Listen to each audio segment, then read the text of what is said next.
The reporter responsible for releasing the Twitter files this week and revealing why the drop was delayed. Matt Taibbi tweeting this. On Tuesday, Twitter Deputy General Counsel and former FBI General Counsel Jim Baker, James Baker, was fired among the reasons vetting the first batch of Twitter files without the knowledge of new management. Here to weigh in, Ohio Congressman and member of the House Oversight Committee, Jim Jordan, soon to be chairman. Congressman, how unbelievable is it that James Baker of the FBI goes to Twitter and is still there and still has his hand on the scale here?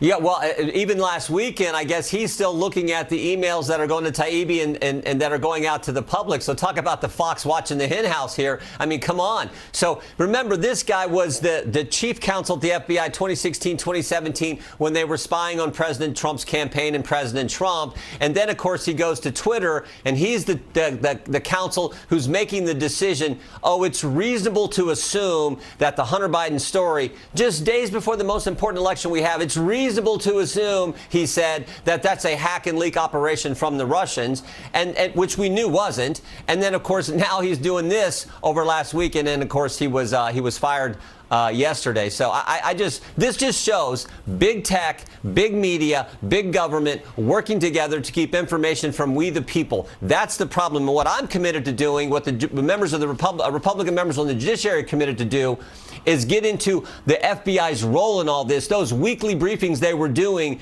with big tech on the heels of that letter from 51 former intel officials that said it was a Russian disinformation operation. Baloney. They knew it was baloney, and yet they were doing these briefings. So that's the big problem. So he got fired. But why was he even there to begin with? And what I wonder about, James Baker's all over the Mueller report. He's all over the Durham report. And he's disgraced. We all know that, except for the FBI and most of the Democratic organs, which is basically CNN and MSNBC. Why was he there up until Sunday? And was he able to work with his cyber contacts and legal knowledge to somehow suppress things permanently? I mean, we don't know.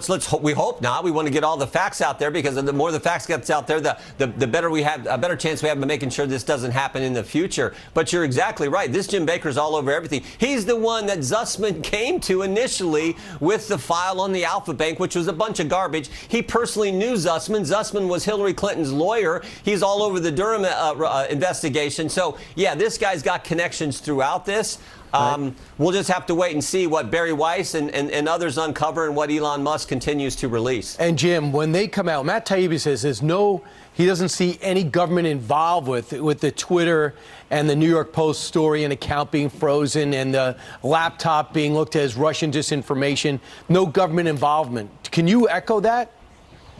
No, I mean, come on, maybe not direct, but we'll see. But certainly indirect. They're briefing everybody it went from, months to every week they were doing, and in the run up to the most important election we have. And never forget this, Brian. My colleague said it best in committee a few months ago.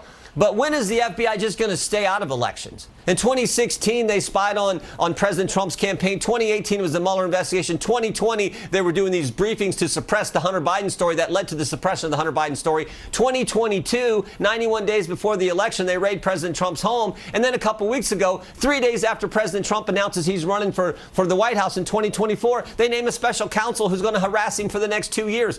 Maybe it'd be nice if they just let we the people, let the American people decide who we want to be president, who we want representing us in the United States Congress. Just let the people decide. Stay out of it, for goodness sake. Remember Eric Holder, the Fast and Furious campaign, putting guns into Mexico? Well, the ATF is set to destroy those guns associated with the Obama-era Fast and Furious scandal. Are you okay with that? Heck no. I doubt that Brian Terry's family's okay with it either. I mean, remember what they did here, too. They gave guns, sold guns to known straw purchasers. They had this crazy idea that we're going to track guns and figure out the bad guys who were doing it. But what wound up happening is bad guys got a hold of those guns, and Brian Terry lost his life, a brave Border Patrol agent, and now they want to get rid of the evidence. Why? There's a criminal case going on as we speak in Mexico related to this crazy Fast and Furious idea that the Obama-Biden administration undertook a few years ago. I think you can keep the evidence just to make sure the people who are accountable for this are held accountable. All right, Jim Jordan, thanks so much. Appreciate it. You bet.